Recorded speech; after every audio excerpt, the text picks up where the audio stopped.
Kırgızistan-Türkiye Manas Üniversitesi iki kardeş toplum arasındaki kültürel bağları geliştirmek üzere bir bilim ve medeniyet köprüsü olarak tesis edilirken, protokolde açılması öngörülen 4 fakülteden biri İlahiyat Fakültesiydi. Çeşitli sebeplerden dolayı açılması 15 yıl gecikmiş olan fakültemiz, nihayet 30 Ekim 2010 tarihinde açılmış ve 2011-2012 öğretim yılında da eğitim-öğretime başlamıştır. Kuruluş çalışmaları kapsamında akademik yapı, ders programları, ders içerikleri ve mevzuat düzenlemeleri hızlı ve dikkatli bir şekilde yürütülmüş, 2016 yılı itibariyle sonuçlandırılmıştır. Kırgızistan-Türkiye Manas Üniversitesi İlahiyat Fakültesi'nin misyonu, dini alanda üst düzeyde bilgi, anlayış ve değerlendirme yetkinliği kazanmış, barışa, kardeşliğe ve dayanışmaya dayalı dini kültürün geliştirilmesine katkıda bulunacak uzmanlar yetiştirmektir. Bu çerçevede fakültemiz kaliteli çalışmalarla toplumsal ve evrensel değerlere saygılı, yenilikçi bir fakülte olmayı vizyon olarak benimsemiştir.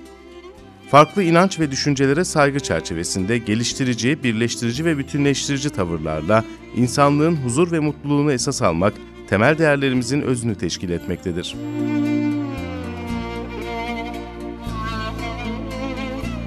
Genç bir fakülte olmamıza rağmen kuruluşunu tamamlamış, geleneklerini oluşturmuş, geleceğe umutla bakan, ilim öğretme, ilim üretme, topluma hizmet konularında güçlü bir heyecana sahip, dinamik bir fakülteyiz. Fakültemiz öğrencilerini hem toplumuna, hem insanlığa, hem de ailesine faydalı bireyler olarak yetiştirmeye çalışmaktadır. Toplumun ihtiyaç duyduğu kaliteli, bilinçli, üretken, çalışkan, yüksek din öğretimi almış elemanları fakültemiz kanalıyla yetiştirip toplumun hizmetine sunmanın gayreti içerisindeyiz. Fakültemiz bu alanda önemli hizmetler yapacaktır, önemli başarılar sağlayacaktır. Bu geçen 5 yıl içerisindeki göstermiş olduğu performansı geleceğe ait ne kadar güzel şeyler yapabileceğini, başarabileceğini göstermektedir. 2 bölümlü olarak düzenlenmiş olan fakülte programımızda hem topluma yüksek din mütehassısı, uzmanı yetiştirmenin hem de topluma dini eğitim, öğretim verecek uzmanların yetiştirilmesinin gayreti içerisinde olacağız. Yüksek din eğitimi almış, toplum gerçeklerini bilen, dünya gerçeklerini bilen ve toplumuna faydalı olma bilinci içerisindeki elemanlar, inanıyorum ki topluma her zaman çok değerli katkılar verecek, toplum gelişmesinde çok önemli hizmetler yapacaktır.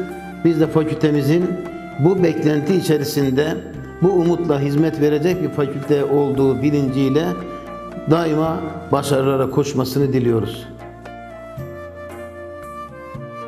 Fakültemizin eğitim-öğretim hizmetleri, 1 yıl hazırlıktan sonra 4 yıl süreli lisans, yüksek lisans ve doktora programlarından oluşmaktadır. Din bilimleriyle İslam bilimleri olmak üzere 2 bölümde öğretim verilmektedir. Her yıl bir sınıf ilavesiyle nihayet 2015-2016 öğretim yılında son sınıflarımız teşekkül etmiş bulunmaktadır. Bu öğretim yılı sonunda ilk mezunlarını verecek olan fakültemizde halen 200 lisans, 13 de yüksek lisans öğrencisi olmak üzere toplam 213 öğrenci öğrenim görmekte, 15'i akademik, 3'ü idari olmak üzere toplam 18 personel görev yapmaktadır. Eğitim-öğretim faaliyetlerinin başında doğal olarak lisans ve lisansüstü dersler gelmektedir.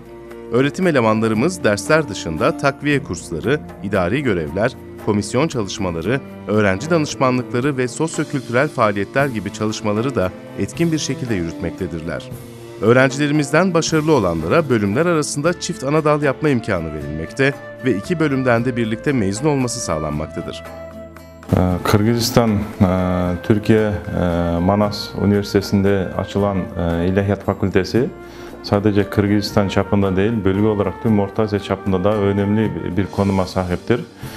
Çünkü bizim fakülteden mezun olan öğrencilerimiz yüksek tahsilli din uzmanlığı olarak dini alandaki her konulara çözüm üretebilecek seviyede yetişmektedirler. 2015-2016 eğitim öğretim yılı sonu itibariyle biz Kırgızistan Türkiye Manas Üniversitesi'nin İlahiyat Fakültesi olarak ilk mezunlarımızı vermekteyiz. Ve bu vesileyle bizden mezun olan ilk öğrencilerimize bütün hayat boyunca, hayatı süresi boyunca başarılar diliyorum. Topluma iyi bir hizmet edeceklerine inanıyorum. Teşekkür ediyorum. Eğitim öğretim çalışmalarımız kapsamında yaz eğitim staj çalışmaları da önemli yer tutmaktadır. 1. ve 2. stajlarını çevredeki okul, cami ve medreselerde yapan öğrencilerimiz 3. stajlarını uzun süreli yaz eğitimiyle birlikte yürütmektedirler. Şimdiye kadar 80 öğrencimiz yaz eğitimine alınmış olup bunların 44'ü bu etkinliği yurt dışında yürütmüştür. Şimdiye kadar düzenlenmiş olan yaz kurslarının toplam süresi 7 ayı bulmaktadır. Ayrıca Mevlana programı kapsamında öğrencilerimiz Türkiye'deki birçok üniversitede eğitim görme imkanına sahip olup, belli sürelerle aldıkları eğitimle yeni tecrübeler kazanmakta, bilgi ve görgülerini geliştirme şansı bulmaktadırlar. Genç bir fakülte olmamıza ve öğretim kadromuzu henüz tamamlamış bulunmamıza rağmen, bilimsel ve akademik faaliyetler konusunda önemli çalışmalar yürütmekteyiz. Fakülte öğretim elemanlarının gayretleriyle Bilim ve Kültür Dergisi adıyla yılda 2 sayı olarak bir ilmi ve kültürel dergi yayını başlatılmış olup, şimdiye kadar 5 sayı çıkarılmıştır. Öğrencileri çok yönlü yetiştirmek ve hayata hazırlamak maksadıyla ders dışı akademik ve bilimsel aktivitelere ağırlık verilmektedir. Sempozyum, konferans, seminer ve paneller düzenleyerek, konularında uzman ilim insanlarının bilgi ve birikimlerinden öğrencilerimizin istifade etmelerine ve kendilerini geliştirmelerine imkan sağlanmaktadır. Bu kapsamda Orta Asya'da İslam medeniyeti konulu bir uluslararası sempozyumla dünyada din eğitimi alanındaki gelişmelerin değerlendirildiği yurt dışı katılımlı bir ilmi çalıştay düzenlenmiştir.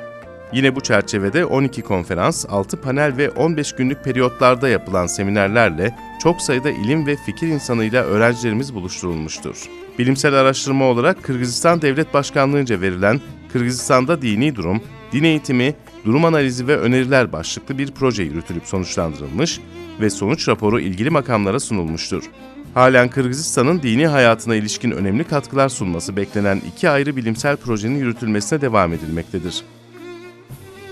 Fakültemizde sosyo-kültürel faaliyetlerde düzenli bir şekilde gerçekleştirilmektedir.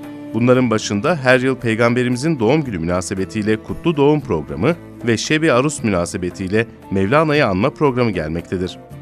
Yine her yıl öğrencileri teşvik etmek maksadıyla şiir okuma yazma, hadis ezberleme ve bilgi yarışmaları düzenlenmekte, dereceye girenler ödüllendirilmektedir. Her yıl aramıza yeni katılan öğrencilerle tanışma toplantıları ve bütün öğrencilerin katıldıkları yıl sonu piknikleri ve geziler düzenlenmekte, toplu yemekler tertip edilmektedir.